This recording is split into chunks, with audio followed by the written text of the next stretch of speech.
Welcome to Fear with Christine Spratley, living like a head in charge, the podcast where Christine says fear, questions everything, and takes bold action. Christine Spratley is a former professional boxer, nanny, and 29-plus year corporate warrior turned founder of HBIC Advisors, where she is a public speaker and coach.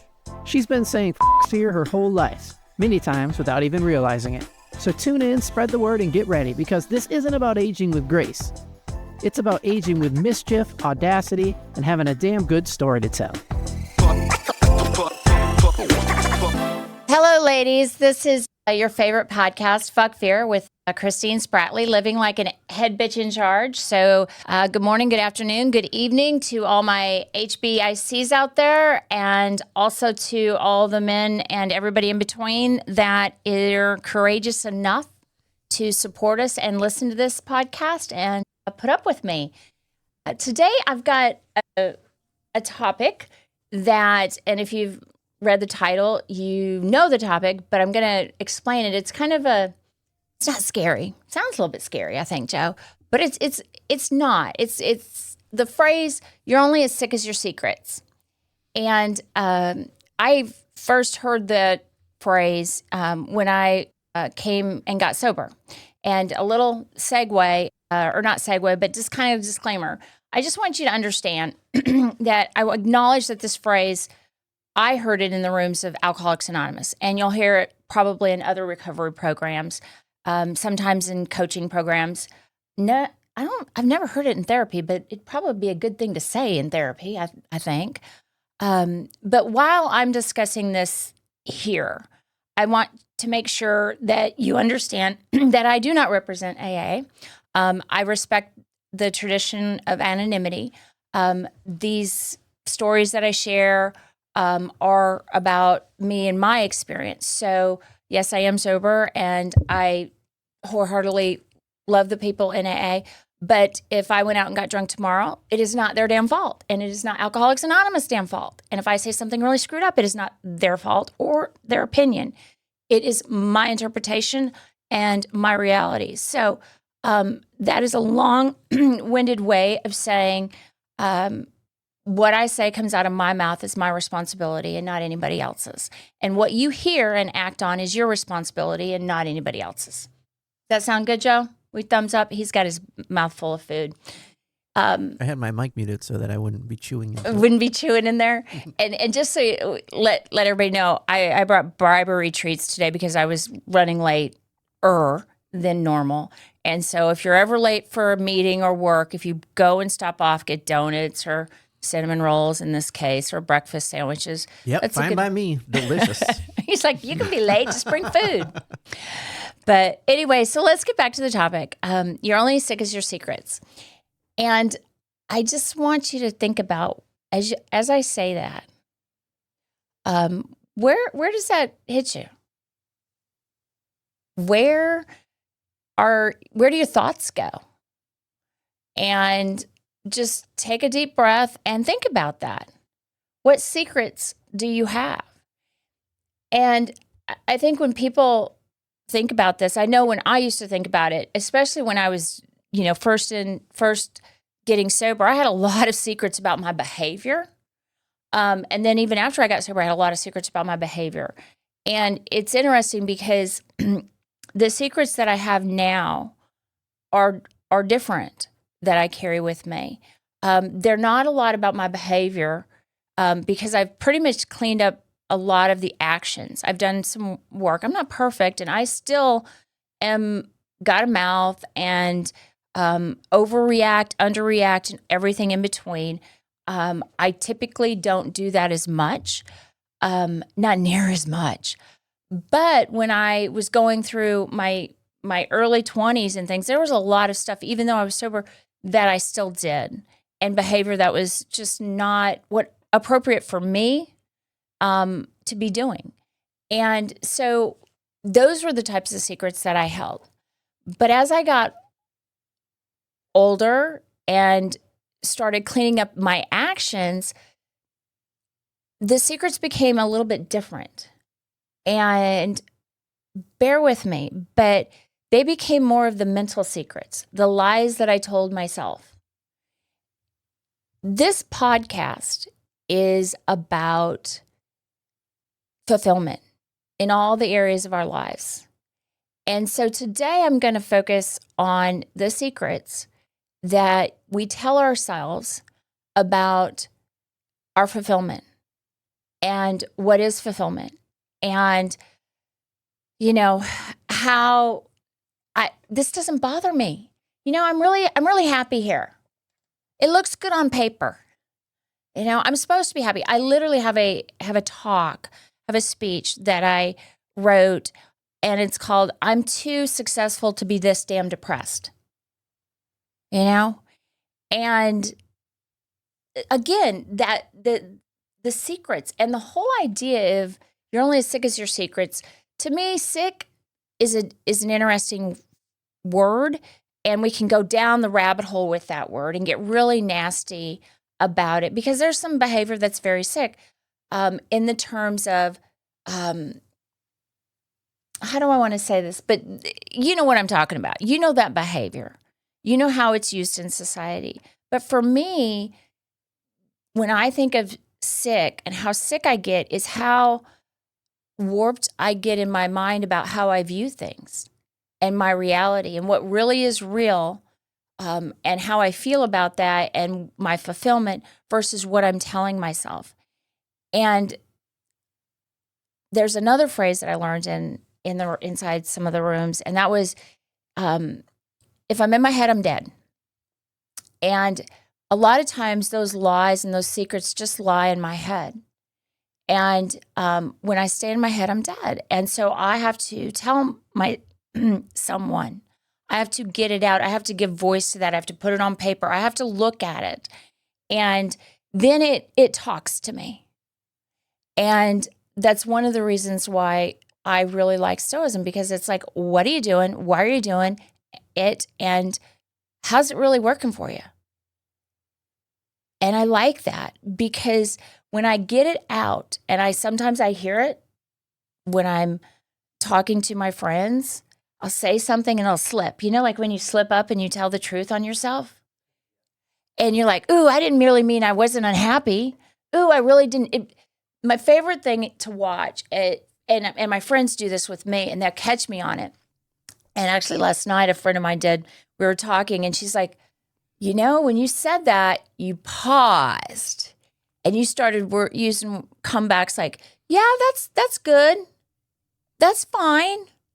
And she was like, you don't use those words. Those are not my adjectives. And so again, when I start putting stuff out there, and you have people around you that are invested in your life and your fulfillment, they're going to pick up on, ooh, you're letting a little bit of that slip. You're letting a little bit of that light shine through, a little bit of the truth out. You want to explore that? What does that mean? And so I just think it's great for me to remember that I have this ability to open up and be, as, the opposite of sick is healthy, but really look at the truth. And so when I'm looking at the truth, for me, fuck fear, and taking responsibility, being the HBIC of my life, means that I want to look at the truth. And the truth isn't always my perspective. And so for me, when I went through and I had graduated college, I was working, and then I was doing a land development, affordable housing due diligence manager type of things. And so I was loving it. And then I quit doing that, and I went and did other things. But as I started going up in my ladder, I started getting older, of course, and I didn't have a family, so I put a lot into my career. I didn't, and it was fine. I was fine. I was good, and it was fulfilling. And then it wasn't anymore, and I really wanted a family. And then I got married. I got married at 44, and so now I had a career and a family, and everything was good. But was it? I go back to the moment in the garage with my husband where he said, "You're not happy. And I don't know what's going to make you happy." And that was the moment where I had to start looking at my secrets, the lies that I had been telling myself. Some of those lies were, I'll fill my buckets in other places. I'll get my buckets filled, because at my job, I really wanted to coach and do speaking. And they really wanted me to sell and make money, which is not an outrageous thing to have me do. I mean, they're paying me good money. I should sell and make revenue. So what I did was, and they were great. They told me, yeah, you can go do all that. We'll support that on top of your day job. And you can do it here, which was totally normal and totally acceptable. And I said, okay, well, I'll fill my bucket over here, and I'll do this over here, and it'll fill my bucket, and I'll just fill my buckets. And the lie became, ooh, no, my buckets are being filled. Yeah, I'm happy now. This is what, because I felt I needed to stay there. I was very afraid to leave. I was afraid to leave. I have a post on LinkedIn that still gets hits every once in a while, and it's about how, I left, but I thought I had to have these things. I thought I had the mortgage that I couldn't leave. I had the kids in college. I had this, this life. I had the house, the lawn and the blah, blah, blah, blah, blah, blah, blah. And really nobody cares. Nobody cares. The bank doesn't care. The lender doesn't care. They just want the deposit. They just want the paycheck. They don't care where it comes from. So that career, that thing that I had attached to, the lie was, one, that I had to have it because of all these other things. And two, that it was fulfilling. And neither of them were true. And those were just the surface lies I was telling myself. But again, the other lie was, well, what will make me happy? And can I really go out and make it on my own? And not in the industry that I'd worked so hard in. And what does that mean? How does that change the dynamics? How does that change who I am? How does it change? It's a lot easier for me to stand behind a company, a Big Four company, because anything that I say goes through quality check. Some lawyer somewhere has looked at it. Okay, they're not letting me say a peep. They're not letting me say a peep on paper. But it's different when you go out and you put it in on your own, because there's nobody to back you up. So those were the lies that I was telling myself. I needed it. I had to have it. It was safe. And you've heard me talk about this before. It's that itchy sweater. It's just, but I'm going to wear it. It looks good, but it's itchy. And by the end of the day, you want to take it off. I mean, not even by the end of the day, by like 10 o'clock. And so what lies, what personal stories have I told year after year after year? And I was talking with someone, and we were talking about how the lie becomes the truth, becomes the reality, and where you don't know it's a lie anymore. And that, I think, is one of the most dangerous places for me.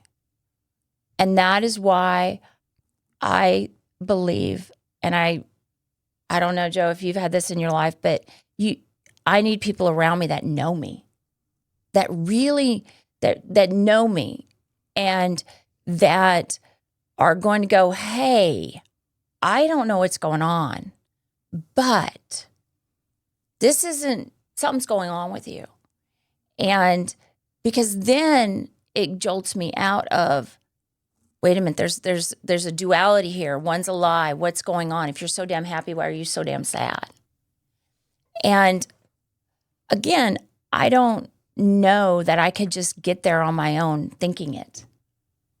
Because once I have repeated the lie in my head and I don't have anybody putting it in my face. Your event doesn't just need a host. It needs a ringmaster of energy. Christine Spratley reads the room and keeps the momentum rolling like a damn orchestra conductor. With insight, humor, and a splash of mischief, she'll make sure your event isn't just organized, it's electric. After Christine takes the stage, your audience will be fully present, fired up, and not scrolling on their phones. Book her now at ChristineSpratley.com. To have a dog. Her name was Whoopi. She was a Akita Lab mix.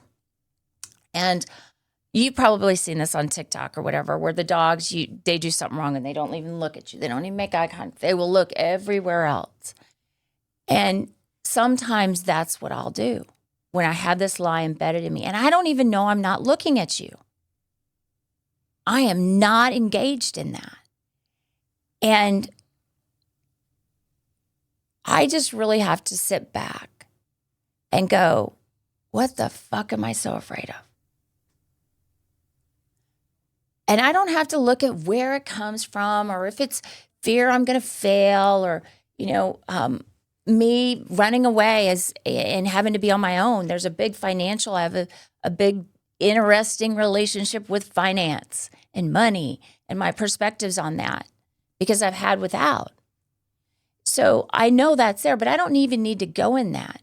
But I need to look at what is it that I'm afraid of? I don't need to look at why I'm so much afraid of, but what is it? That's like the first thing for me is what the hell am I so afraid of? And will you leave? And it's typically I'm going to lose something I think I have. I think I have it. Therefore, I need to tell this lie so I don't have to change anything so I can keep it. And, what do we have? I mean, I'm not going to go off on this, but we really don't have anything. I mean, yeah, we got our house, but the bank could take that. I mean, what do we have? And there's this song by Five Finger Death, and it's The Other Side of Gray. And it's a song about losing someone. And they say, and I'm going to maybe mix this quote up, but it's a great song. And they're a thrash metal band, by the way. And I don't listen to thrash metal, but they've got some amazing songs. And one of their songs, The Other Side of Gray, it says, all we have is what we share. And,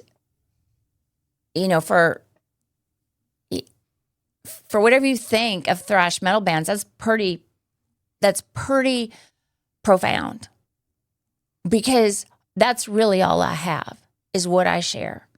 And so when I share with you what's going on and what I think are my secrets, okay, and I get that out, then I have that shared experience and I tell you, and then I start to grow and I start to change.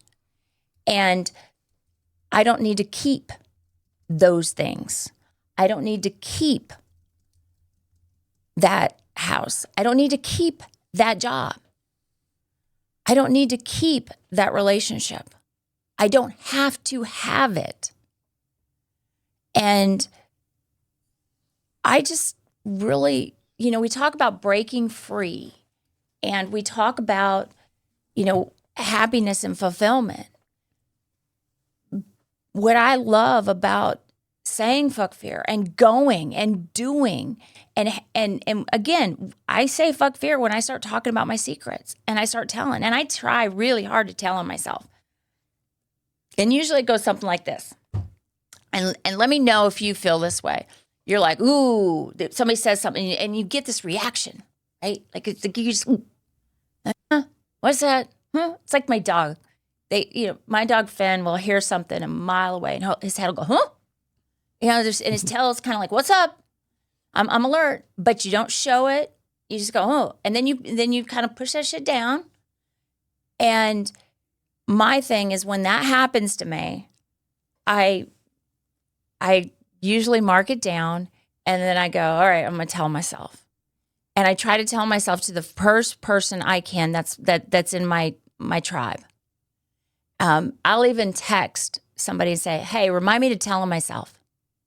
I was with a friend of mine this weekend, and we were doing International Women's Day, and we were just catching up, and it was so great to see her. Her name's Inya, and I call her my Filipino flip, and my ninja flip, and I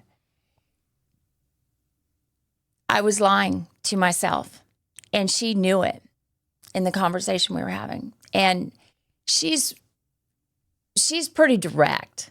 She's the one that would tell me, hey, if he does this to you again, I'm gonna go kick his ass and then I'm gonna come back and kick yours.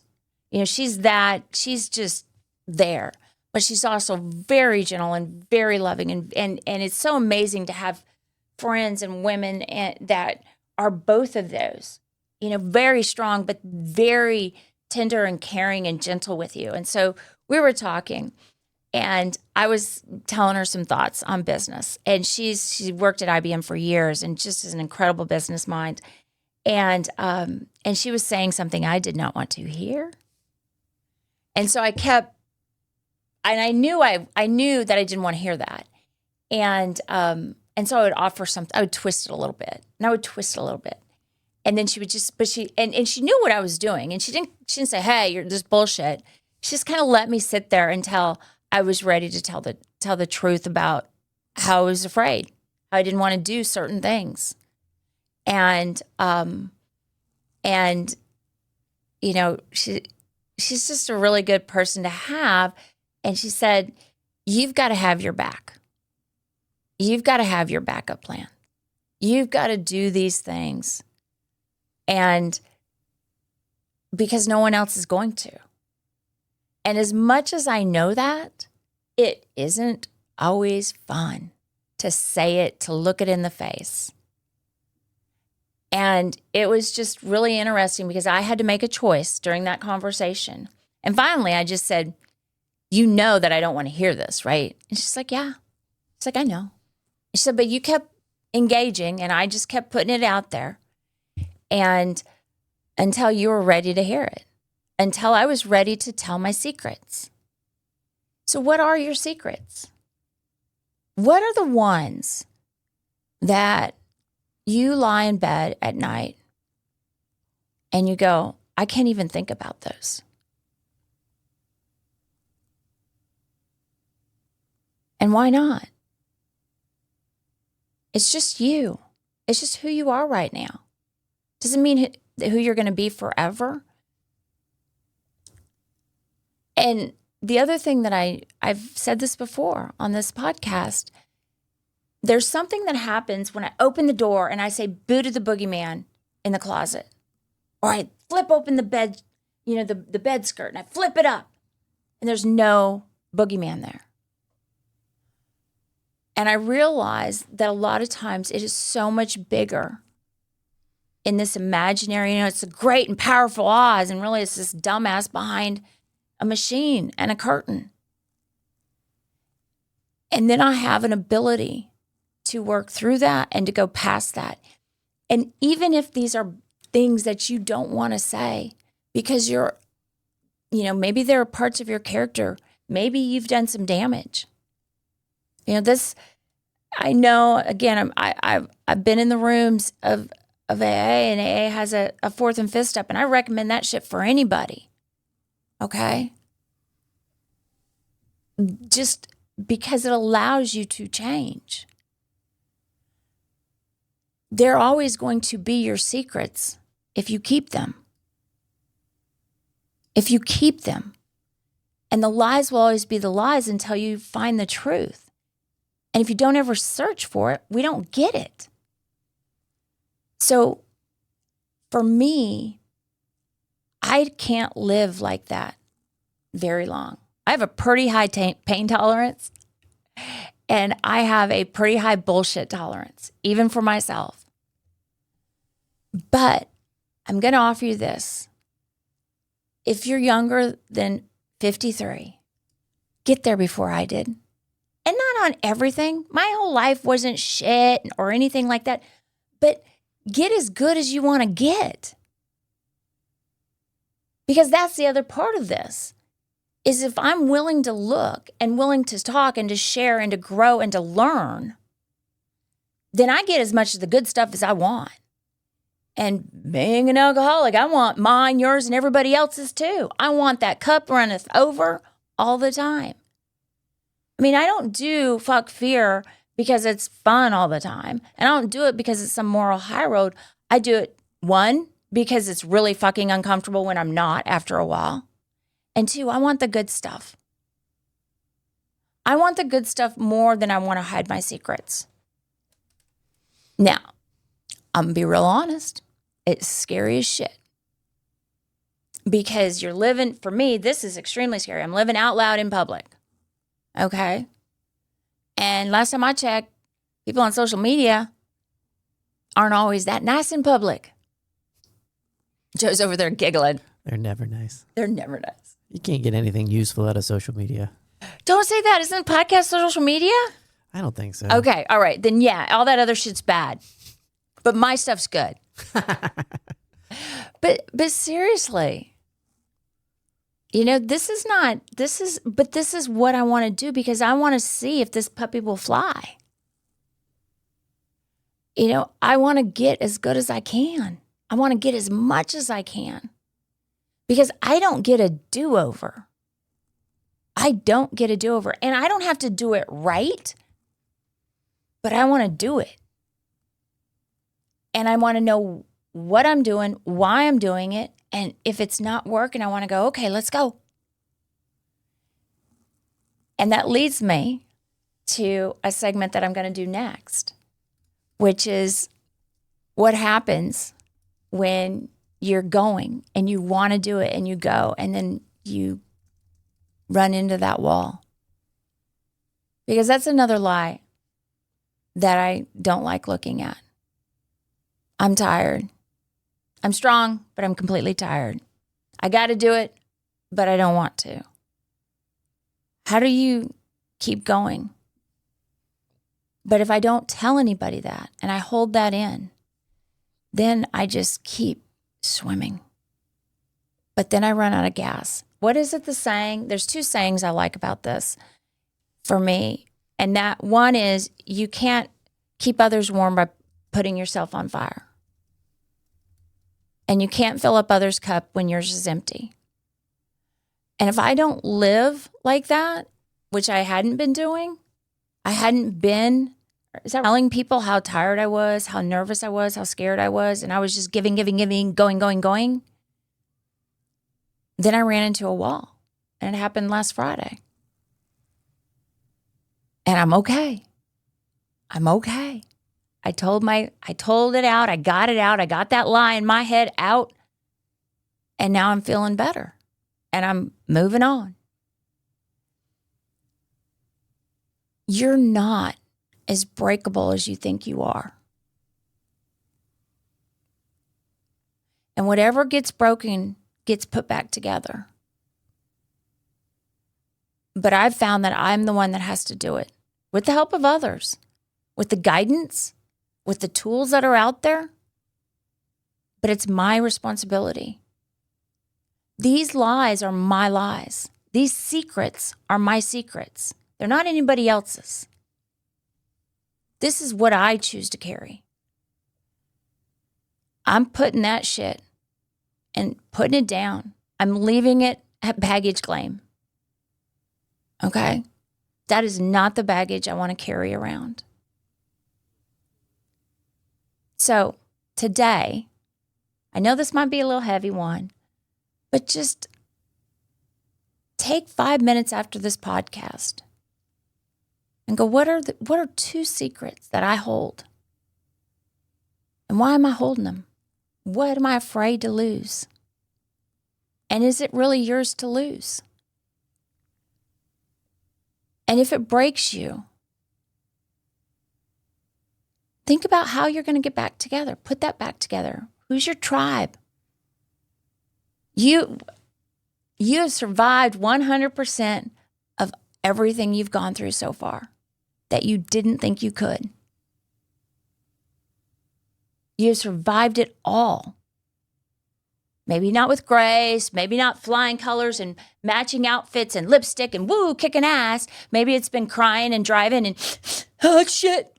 Maybe it's been screaming and yelling and backslapping the kid every once in a while. No, I didn't say that. But you know what I mean? Because they're way too far in the back. You can't reach them, but you could. You've thought about it. Maybe it's that. But you've survived it. And you are enough without your secrets. So, ladies, gentlemen, go tell on yourself. Go get as much as the good stuff. And like Viola Davis said, everything you ever wanted is on the other side of fear. So say fuck it and tell somebody. Until then, Tubbs. Thanks for tuning in to Fear with Christine Spratley, living like a head in charge. Don't forget to subscribe, leave a review, tell her what topics you want to hear, and share this episode with someone who could use a pantry full of boldness in their life. Remember, life isn't about aging with grace. It's about aging with mischief, audacity, and having a damn good story to tell. So show up, take action, and keep saying fear.